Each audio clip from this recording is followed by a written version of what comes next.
Kia ora and welcome to the Niggly Nishcast. I am the Diggly Doodah Doc, aka the Slipper, the left slipper, coming at you early in the week for a little bit of a rugby league chit chat. No Aotearoa Warriors game, but we do have reserve grade. We do have some Jersey Flegg to touch on as well. Then I've got the 4 games from the last round of NRL that we saw over the weekend to just roll through. And then there is maybe some NRL news and chit chat and State of Origin thoughts with State of Origin coming up as well. You know the deal. To support the Niche Case, jump on Patreon. Link is in the description box. Review, comment, like, subscribe, rate. However you want to support the Niche Case, we're all ears, two-way street. Your support keeps us going, and that's what we love to see, and give us your feedback. Tell us where you're listening from and all that good stuff as well. We're here for you. If you want to talk some rugby league matters, you know where to find us. Decent weekend for the Aotearoa Warriors when you think about it, considering that the Jersey Flegg team lost by 2 points to Cronulla Sharks, 18-16, and let me just check I'm pretty sure the Sharks were top of the ladder, so let me just pull up the Jersey Flegg ladder. The Sharks are top of the ladder, so the Warriors are sitting in 9th, so to only lose by 2 points to the Cronulla Sharks is a pretty damn good effort. And the team was as named earlier in the week, so that meant that Iliasa Katoa, who I talked up in my preview of this game, must have made his debut off the bench. There's no Jersey Flegg stats, so I can't dig too deep into the Jersey Flegg performance, but they did have a solid loss to the Cronulla Sharks, losing by 2 points. Cronulla Sharks top of the table. I've got kind of high hopes for the Jersey Flegg team, even though they seem to be struggling, but they are providing players for reserve grade. As I've talked about a few times now, how you judge reserve grade and Jersey Flegg is the quality and performances of players moving up a grade. So I've talked about that with guys like Carl Lawton, Ligi Sao, Patrick Herbert. They've moved up to the NRL team and they've performed at a decent level, which means that obviously the reserve grade team's doing a good job, even though the results might not be there. And from a Jersey Flegg perspective, we've got Tyler Slade, Sean Mullaney. They've both benefited from the departure of Sam Cook, and so they've stepped up to reserve grade level to share the hooking duties, as well as guys like Tom Alley, Philip Makatoa. They do play reserve grade, so decent performance for Jersey Flegg. But as always, we judge the Jersey Flegg program not necessarily on results, but on the players they are providing for the reserve grade, looking at it on like a 3-tier structure, if you catch my drift. The reserve graders, they had a 2020 draw against Newtown Jets. The Newtown Jets, as we know, are feeder club to Cronulla Sharks these days, and that may feel like a good result for the Warriors, but the Jets are only one place ahead of the Warriors on the reserve grade ladder. Newtown Jets are in 9th, Warriors are in 10th. So it's kind of a little game of the battlers there. In terms of how the Warriors reserve grade team lined up, you had Cole Walker coming into centre in place of Solomone Kata. So Solomone Kata did not play reserve grade. As has been the case last few weeks, Tyler Slade started at hooker with Sean Mullaney coming off the bench. So Tyler Slade played 55 minutes, Sean Mullaney only played 25 minutes. What I think's happening there is that Tyler Slade, who started the season at lock for the Jersey Flegg team, he's a more solid middle forward than Sean Mullaney, and just in reserve grade, maybe just the defensive prowess of Tyler Slade is more beneficial, and they're kind of easing Sean Mullaney, who, from all my judgments, seems to be more of a slick, classy type of hooker, who's tough and rugged, but he's also needs to be given time in reserve grade. He needs to be given a little bit of a process to go through into reserve grade before he goes anywhere else. So I'm not surprised to see the minutes and rotation as it was with Tyler Slade initially named on the bench, but then coming into hooker.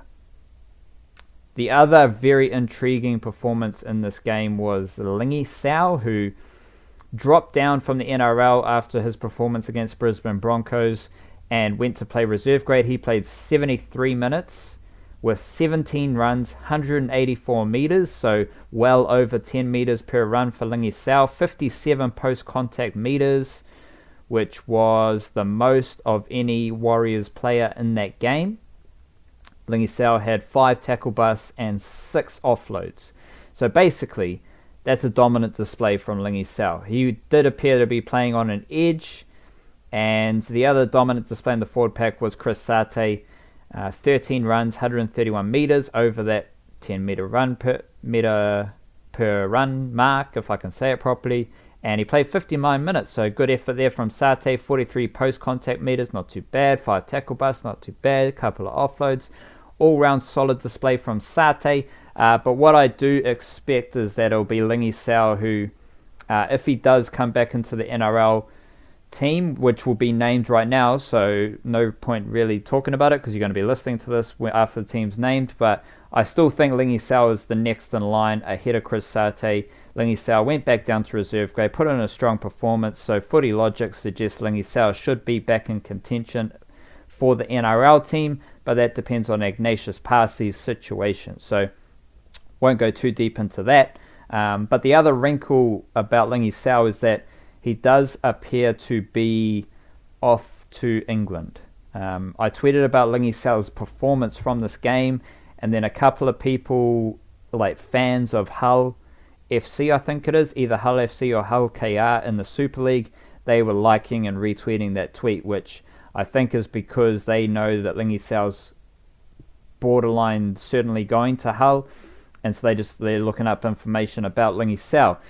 So it does appear as though Ligi Sao is out of the Warriors probably after the season, which is a bummer because I like what he offers, but there's no point, just in terms of building a footy club, and if we're talking about the Warriors here, as I like to do, it's not a whole lot of point in keeping Ligi Sao around. If he's not going to be in contention for the NRL consistently, you're kind of better off just in terms of juggling the salary cap. The way I view the best way to juggle the salary cap, it's almost impossible to talk about the salary cap because of how retarded the rules and contract stuff is in the NRL compared to NBA, for example. But what you do is that you develop young players, you sign them to those young prospect kind of contracts. Even if they're in the top 30, if they're fringe NRL players and they've come through your system, they're going to be on a cheaper contract, and then you bleed them into the NRL. Ligi Sao, if he is coming off contract, which I assume he is, he's going to be looking for a better contract. So your decision between paying and upgrading Ligi Sao's contract versus spending that money elsewhere, you're better off spending that money elsewhere, which is probably either a more consistent NRL player, but you're not going to be dealing with that much money from Ligi Sao's leftover contract. Again, I hate talking about contracts in the NRL because it's pointless because we don't know. There's no clarity, there's no insight, no transparency here. But the point is that you let Ligi Sao go and then you let someone like Jackson Frey or Preston Ricky, guys who have been on the bench consistently in reserve grade who are younger players, you let them step into reserve grade and you let them work their way into the top 30. It gets niggly upgrading the contracts of fringe NRL players like Ligi Sao when they are in their late 20s and they're not really offering anything unique. That's when you replace them with a younger player, which is why the junior ranks, the junior system is so important, because that's where you get your value for money in the salary cap, is upgrading those players, which is an interesting discussion that I could talk about a whole lot more if any other players do catch my eye while we're starting here, because of course no Warriors footy, so just kind of going with the flow, as they say. Tane Milne did start on the wing, so we'll see his meterage, 14 runs, 119 metres, so solid, but not anything exceptional from Tane Milne on the wing. Sam Lasone, 53 minutes. He did score a try. Don't really care about tries.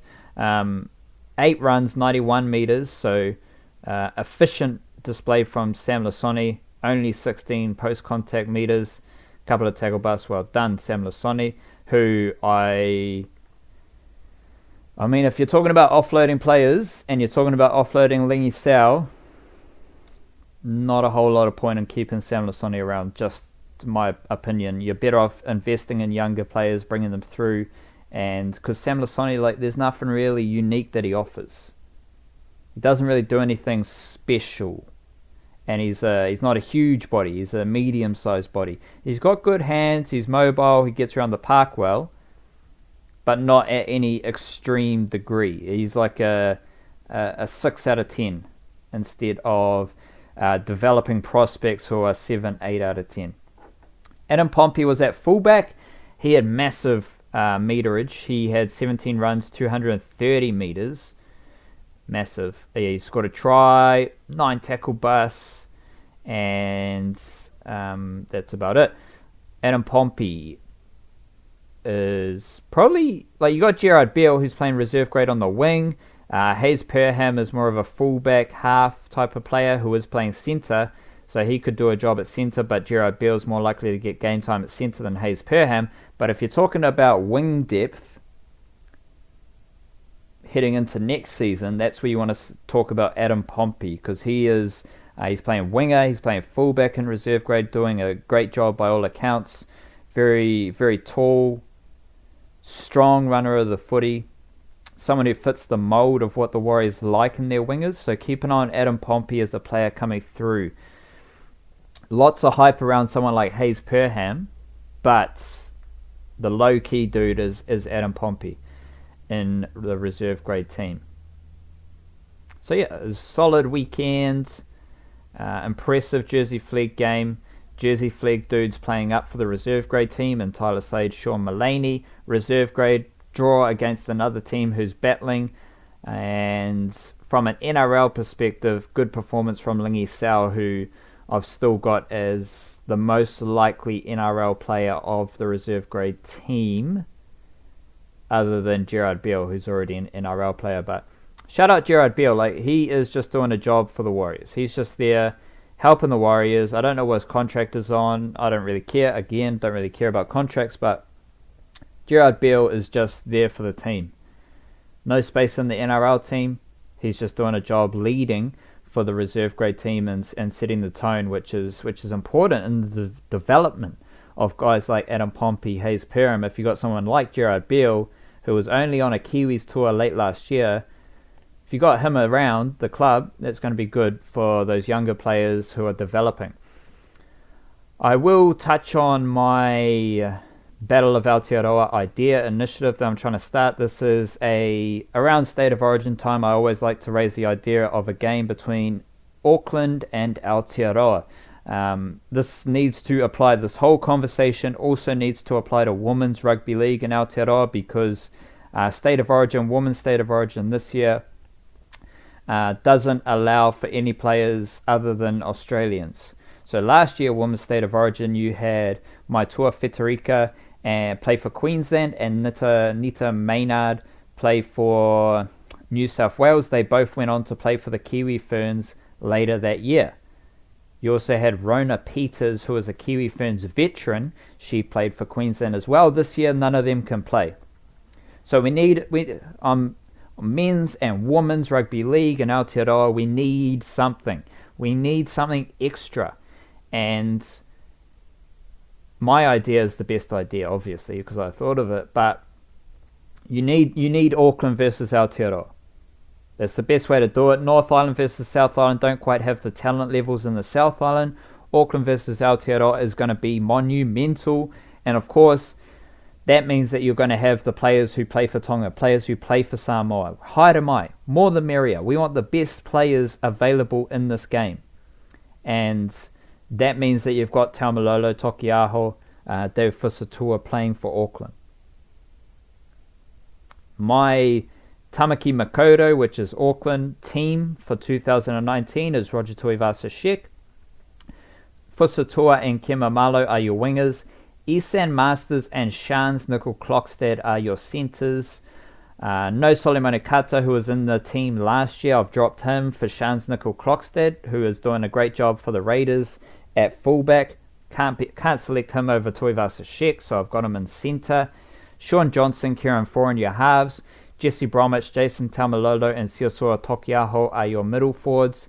Brandon Smith from Waiheke Island, he is at hooker. On your edges, I've gone with Isaac Liu and Isaiah Papali'i. I went younger. I think it was time for a young wave to get into Team Tamaki Makaurau.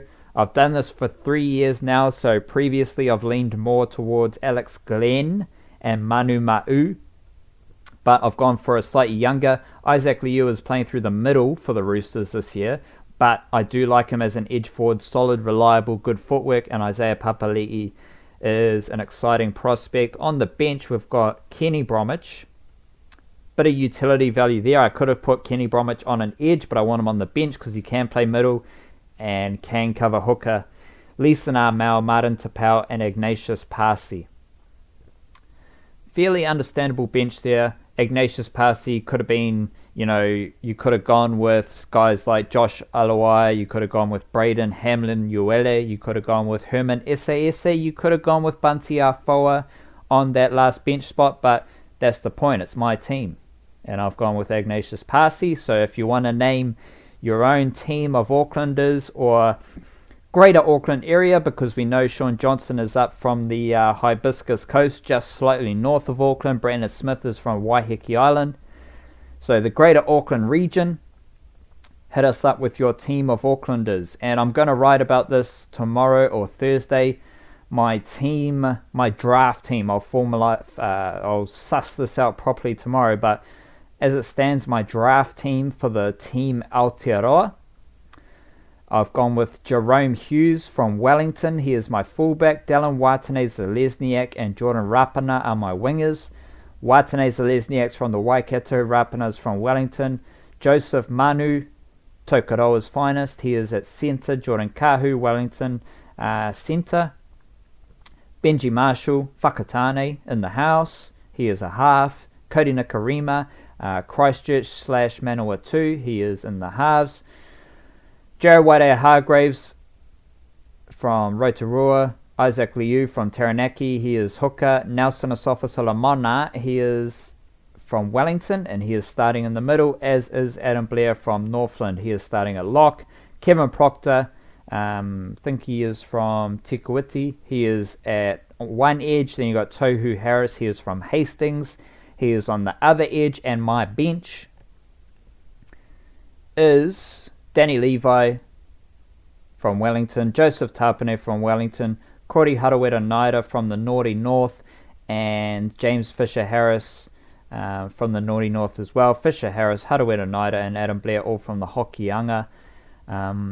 Plenty of depth in Team Aotearoa. So guys like Mawini Hiroti, Jermaine Isako, Patrick Herbert, Fa'amanu Brown, Timare Martin, Peter Hiku, Britain Nakora is unlucky to miss out on selection, but I just went with the veterans, and Caleb Aikens from Northland as well. He is a contender for fullback. So the most contentious of those selections would be Brighton Nakora from the Cronulla Sharks, who I've actually, in a weird twist, I have Britain Nakora in my Kiwis team.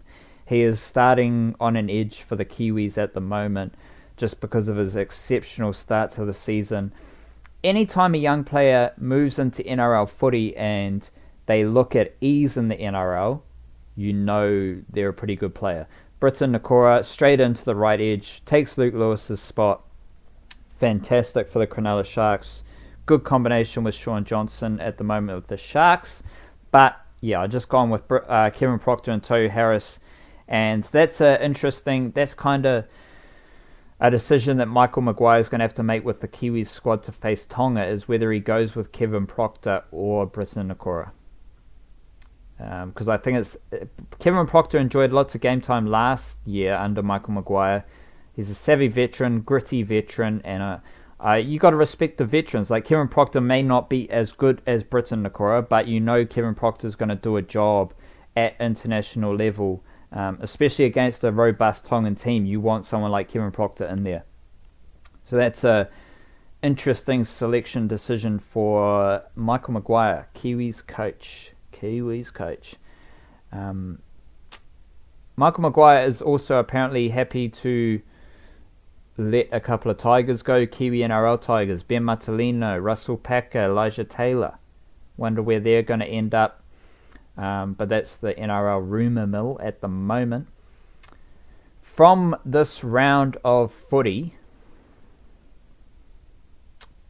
the most interesting, we had the Titans lose to the Cowboys 4-6, Bulldogs lose to the Raiders 10-12, and Eels defeated the Rabbitohs 26-14, as well as Panthers defeating the Seagulls 15-12. The most interesting thing for me is the Tongan battle of the middle forwards, where Moeaki Fotuaika and Jason Taumalolo went toe-to-toe.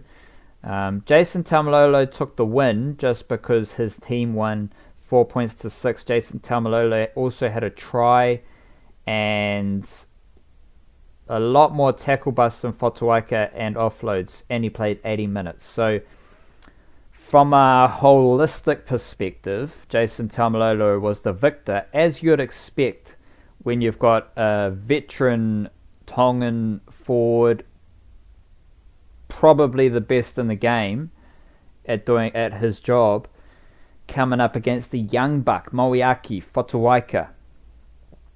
But Moeaki Fotuaika gave an exceptional showcase of his talents. So here's the stats from this game that caught my eye. Taumalolo, as I mentioned, holistically a better performer, a try, offloads, tackle bust, but from a running point of view, he had 22 runs, 204 meters with 54 post-contact meters. Fotuaika had less runs, so only 20 runs with more meters, 217 meters, and more post-contact meters, so 72 post-contact meters. So Taumalolo won the battle from a veteran perspective because he had more subtlety to his game, I think. But Fotuaika, straight up and down, running meters, he was better.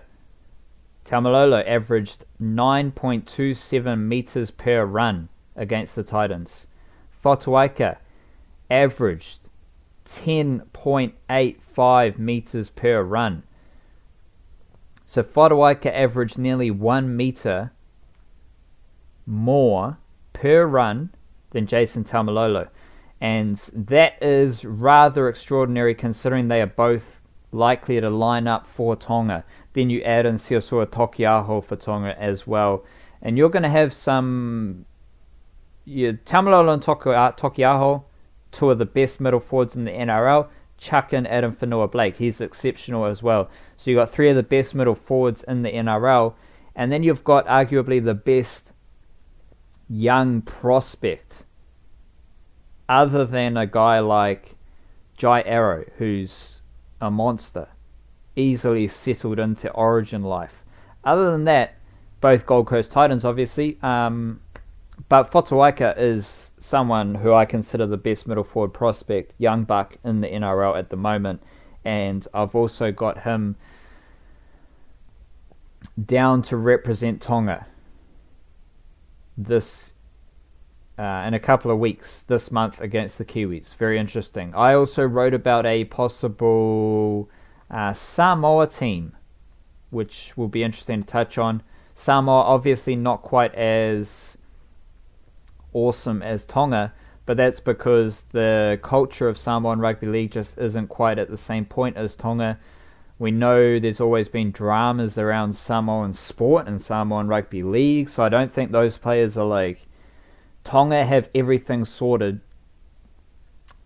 to support their players. Whereas you look at Samoa, after the World Cup, a lot of their players came back to their clubs overweight. There's just seems like there's always political issues in Samoan sport as well. So the strength of Samoan Rugby League depends on the culture they're building in that team and whether that is strong enough to bring guys back to represent Samoa. Guys like Leeson Armel, Herman Ese.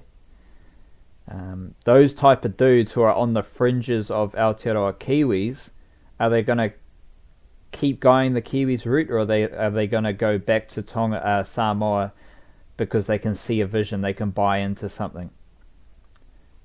Samoa should get Junior Paulo back. He didn't play in the mid-year test versus Tonga last year. He's a good middle forward, obviously, for the Parramatta Eels. I think you're going to have Jerome Luai and Mason Lino in the halves with Anthony Milford at fullback. Alternatively, you can put Jerome Luai at fullback and have Anthony Milford and Mason Lino in the halves. Jazz Tavanga is another one who's in an interesting spot, because if he keeps doing a good job in the NRL, you could see him winning like Kiwi's squad selection. So he might have to make a decision, but I do expect to see him on the bench for Samoa. Maybe starting at hooker, but I've got Fa'amanu Brown starting at hooker with Jazz Tavanga coming off the bench just to add a bit of versatility. So check out that team of Samoa that I have predicted. They will face Papua New Guinea in the international international window where they play rugby league games of the international variety. Other insights from this weekend's NRL game. Shans Nickel-Klokstad was amazing against the Bulldogs. He had that epic try saver, but also shout out to Sawaso Su, who had an epic chase from the Bulldogs. Shans Nickel-Klokstad did appear on Dean and Kemp's Locker Room episode most recently, so check out that, because it's a pretty fascinating story from Shans Nickel-Klokstad, and he's a pretty awesome dude by the sounds of it. He had 25 runs for 296 running meters, which is absolutely ludicrous. He had a line break, 5 tackle busts, and very busy out of dummy half. 7 dummy half runs for 77 meters, which means that he is running 10 meters every time he gets into dummy half. And I just want to check this. I just want to compare Shans Nickel-Klokstad's dummy half running to other teams in the NRL, like whole teams, because as I mentioned last week with the Warriors, there's not a whole lot of dummy half running. So let's use the Warriors as an example. They average 7.9, so effectively 8 dummy half runs per game. Shans Nickel-Klokstad, he had 7 dummy half runs himself. So Nickel-Klokstad almost had as many dummy half runs as the Warriors average per game as a team. Dummy half running from outside backs is hugely important. I talked about that at length about the Warriors and the Warriors' game plan. It's important for hookers to get out of dummy half, but having someone like Shans Nickel-Klokstad, who robust runner of the footy, he's not a small dude by any means. He's pretty quick, good footwork, powerful runner. Getting him out of dummy half, running against tired middle defenders, is going to be a nightmare. So fantastic effort from Nickel-Klokstad, and someone who should be in a Kiwis squad. Like, you should have Nickel-Klokstad and Jerome Hughes in a Kiwis squad, just as like a shout out. Like, yo, you dudes are doing pretty mean. You should come be around the Kiwis environment, because if Tuivasa Sheck goes down injured, I'm going to look at Nickel-Klokstad and Jerome Hughes to play fullback. Nickel-Klokstad did talk about representing Cook Islands a whole lot and trying to do a service to Cook Islands Rugby League, which is awesome. From an Aotearoa Kiwis perspective, I want Nickel-Klokstad just in and around the team, which would make for an awkward situation, because Nickel-Klokstad would probably forego his spot on the Kiwis kind of fullback rankings to go do his service to Cook Islands Rugby League. But point being, I want Nickel Clockstead, I want Jerome Hughes around the Kiwis because they are the next best fullback options. Why would you select Dallin Watene-Zelezniak at fullback when he's not playing fullback in the NRL? When you have fullbacks who are definitely good enough to perform at the international level in Shans Nickel Clockstead and Jerome Hughes. These dudes do a great job in the NRL each week, and I think you've just got to view Dallin Watene-Zelezniak as a what's it called? One of those dudes on the sidelines. What do? They're the wingers. That's the run. Wingers. I think Dallin Watene-Zelezniak's just a winger. And if you want to talk about Jerome Hughes, he was in the post-contact meters, but he's not anymore, so that ruins my statistic. Don't worry about that at all. Shans Nickel Clockstead is 16th in the NRL for post-contact meters. An amazing effort for someone who isn't all that big. Like the dudes who have the most post-contact meters in the NRL, in order: David Clemmer, Ken Mamalo, Sam Burgess, Jai Arrow, Martin Tapau, Jordan McLean, Siaso Tokiaho, Aidan Tolman, Josh Maguire, Daniel Tupou, Josh Papali, Thomas Burgess, Corey Oates, Dale Finucane, Blake Ferguson. All those dudes are a lot bigger than Shans Nickel Clockstead, but Nickel Clockstead, he's there, 16th post-contact meters. Blat, blat. Shout out to Mr. C&K. I want to see him in the Kiwis mix. Eels, good win over the Rabbitohs. Shout out to them. They seem to have turned some corner, but the Rabbitohs, we know, are under strength, so who cares about that result? Panthers also appear to have turned some corner, but it just doesn't feel like a long-term situation there at the Panthers. Just a note here about James Fisher-Harris, because he's pretty damn good in the middle of the field. Plays 80 minutes at lock. 20 runs, 169 meters, so not overly efficient there. High work rate, but not hugely efficient when he runs the footy. I think that's around like 7 meters per run, 8 meters per run for Fisher-Harris roughly. 1 offload, no tackle bust, and he's making a lot of tackles. 62 tackles, 8 missed tackles, 3 ineffective. So Fisher-Harris is like a interesting dude because on the surface he puts up big numbers, but he's also not overly efficient and doesn't offer a whole lot of wider skills. But he's a young dude playing big minutes in the middle of the field in the NRL, which is an awesome thing. It's just, if you're talking about like efficiency, you got to wonder if there's a better use for a James Fisher-Harris. Like, I'd just use him hard and fast off the bench. Like, that's my role for Fisher-Harris with the Kiwis, is hard and fast off the bench, because he plays with an energy and aggression, a level of vigour, which is kind of unmatched in the NRL at that level. Like, you've got fringe dudes who love to bring the ruckus, but Fisher-Harris is classier. But if he's playing 80 minutes, it takes some of that oomph away. And, you know, taking 20 runs is awesome if you're making over 200 meters. That's the mark that's a Taumalolo, that's a Tokiaho. Those dudes are putting up big numbers. Fisher-Harris is putting up 20 runs but only getting to 169 meters, which isn't quite the same, you know. I'm not being a hater on Fisher-Harris, I'm just saying it's not quite the same.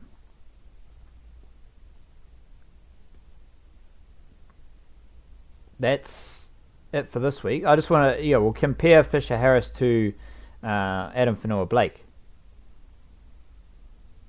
who wasn't overly efficient himself. 25 runs, 221 meters, so well below the 10 meters per run mark. I keep screwing that up. I've got to slow down a little bit. So there's similar levels of efficiency, which isn't ideal. It's good enough, but you just want a bit more efficiency, a bit more impact from your middle forwards if you're looking to be a true blue contender. And that's the reason I compared it to Fanua Blake is because I knew Fanua Blake would probably be highly efficient, but he wasn't quite as efficient in this game, but he generally is hugely efficient. So tonight we have NRL team list being dropped, so that by the time you listen to this, those will be out. Just a word on State of Origin. We do have State of Origin coming up tomorrow night, and a very interesting game. Very interesting game. I much prefer talking about Battle of Aotearoa stuff, Kiwi Rugby League, Auckland versus Aotearoa. Those matters are far more interesting, but State of Origin, just from a rugby league enjoyment perspective, is pretty cool. A lot of talk around the Queensland left edge, where you're going to have Kalen Ponga, Cameron Munster, and probably, I don't know, because Will Chambers might not line up against Latrell Mitchell. They might not be keen on that matchup, but having Kalen Ponga and Cameron Munster on the same edge is going to be very difficult for New South Wales to handle. But that's why I think New South Wales, they went with Josh Morris to do a job on those two players. Not necessarily do a job on his opposite centre, but to make smart defensive reads and help out his edge forward, who is probably going to be Tyson Frizzell. And the half, who's going to be the half? It's probably Nathan Cleary, because Cody Walker's probably going to play on the left edge as a left-sided player. So Josh Morris will need to really connect with Nathan Cleary or Cody Walker, whoever his half is, because that's the area Queensland are going to target. And it may not be like direct. It may not be Cameron Munster running into that hole. It may not be Cameron Munster setting up Felice Kafusi or Matt Gillette to run at Nathan Cleary. What it's going to be is Cameron Munster and Kalen Ponga working in tandem to just force a poor defensive read, or Josh Morris over helping on Nathan Cleary so that they're to strip them of numbers essentially and create the overlap. So it's not necessarily about targeting Nathan Cleary. It's not necessarily about getting the footwork on Tyson Frizzell, who's a bigger edge forward. It's the chess match of everything that goes into that battle that is very interesting. What role Moses Imbai plays will be interesting coming off the bench for Queensland. I'm not a fan of Ben Hunt playing hooker at all. Like, it's just a weird decision. I'm not a huge advocate for Ben Hunt, but him playing at hooker is a weird one, and Moses Imbai isn't a straight up and down hooker either. So how Queensland go about their traditional ploy of, last year it was Kalen Ponga coming off the bench. This year it's going to be Moses Imbai coming off the bench. Just how he settles in, how he does that role could be interesting. I think New South Wales have the better bench. Jack Wyden plays every position in the back line, but he's big enough to come on in the middle of the park and play as like a lock forward. Payne Haas, he's a monster. We know what level he plays at. And then the size of Cameron Murray and Angus Crichton. By that I mean the lack of size, the speed, the mobility, the skill, without losing any of that rugged edge, I think is going to be hugely beneficial to New South Wales, because you're going to have Payne Haas coming on. Payne Haas, we know he's one of the fittest dudes in the Brisbane Broncos. We know he's an absolute freak of a footy player. But just having the agility of Cameron Murray, the agility of Angus Crichton through the middle of the park will be very interesting for New South Wales, especially after David Clemmer, Paul Vaughan do a great job to start the game in those like robust, brutal opening exchanges. I am Munster and Ponga pulls me into Queensland. Munster and Ponga is a freak, like, wow. The footy ability there is neck level. The team and the strength of the team and everything they're about, from Brad Fittler, all his strategies and ploys that he implements to win everything around the game, I think Brad Fittler's got the advantage. And then I think New South Wales has a better team. Very young Origin halves combination. Not just in terms of this is the first time playing together for Cody Walker, Nathan Cleary, but very early on in their Origin careers. So that could be an area of weakness, but I think the collective of New South Wales, from Brad Fittler all the way down to their bench, for example, I think New South Wales has the edge. And whether that kind of collective vibe is enough to stop Queensland, who, like, if everyone in Queensland just does their job to maintain parity with New South Wales, Queensland have an advantage because they got Ponga, because they got Cameron Munster. They have these, like, players who are at such a high level that they can create stuff off the cuff at Origin. They've done it before. We've seen it. Like, I know Cody Walker can do it at NRL level, but I haven't seen it at State of Origin, so I don't know. Ponga and Munster do it at every level they play. So they're the X factor for Queensland. They're the point of difference for Queensland. But New South Wales have the holistic collective vibe, which I believe will be too good for Queensland. So I'm going to go New South Wales to win game 1. Up in Queensland. Shit, I just remembered that. But I'm not going to change it. I think they can go up to Queensland. They're going to play fast. They got a slightly smaller, more agile forward pack.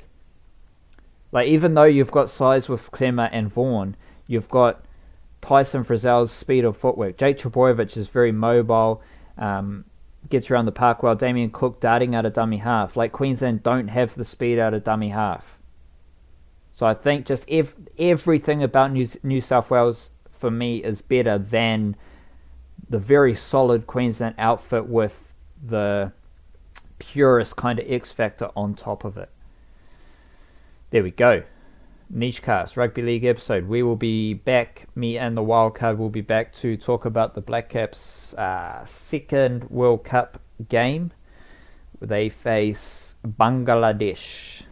So me and the Wildcard will be back. There's also football stuff to talk about. The under-20s got knocked out of their World Cup. Football Ferns preparing for their World Cup, so we might be back at you with a football podcast as well.